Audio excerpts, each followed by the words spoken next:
যে নারী স্বামীর হতে পারে না সে নারী কারোই হয় না, শুধু সবার খেলনা হয়ে যায়। আপনি কি জানেন একজন নারীর সবচেয়ে বড় পরিচয় কি? সে কারো প্রেমিকা নয়, সে কারো বান্ধবী নয়, সে কারো সহকর্মী নয়।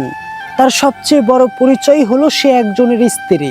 স্ত্রী মানে আশ্রয়, স্ত্রী মানে বিশ্বাস, স্ত্রী মানে প্রতিশ্রুতি। কিন্তু যেই নারী সেই প্রতিশ্রুতির দেওয়াল ভেঙে অন্য কারো বাহুতে আশ্রয় খুঁজে, সে আসলে নিজের পরিচয়টাই মাটিতে গুটিয়ে ফেলে।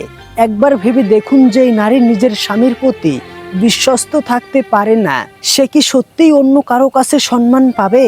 যেই নারী স্বামীর বিছানায় শুয়ে থেকে পরপুরুষের স্বপ্ন দেখে, তাকে কি কখনোই পবিত্র বলা যায়? যেই নারী নিজের সন্তানদের চোখে নিজের সম্মান হারায়, সে আসলে কোনো সম্পর্কেই নিরাপদ থাকতে পারে না।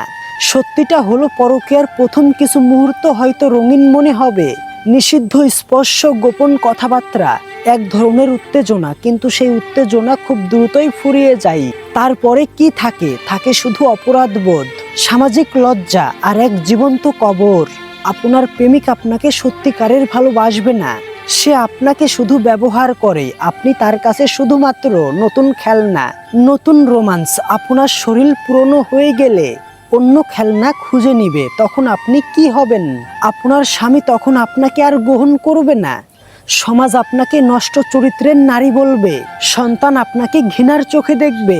মনে রাখবেন, যেই নারী নিজের স্বামীর হতে পারে না, সে আসলে কারোই হতে পারে না। সে শুধু কারো কিছু সময়ের বিনোদন হয়, কারো শরীরের ক্ষুধা মেটানোর মাধ্যম হয়। অবশেষে তার ভাগ্যে লেখা থাকে একা হয়ে যাওয়া, অবহেলিত হওয়া, আর সারা জীবন অন্যের খেলনা হিসেবে জীবন্ত বেঁচে থাকা।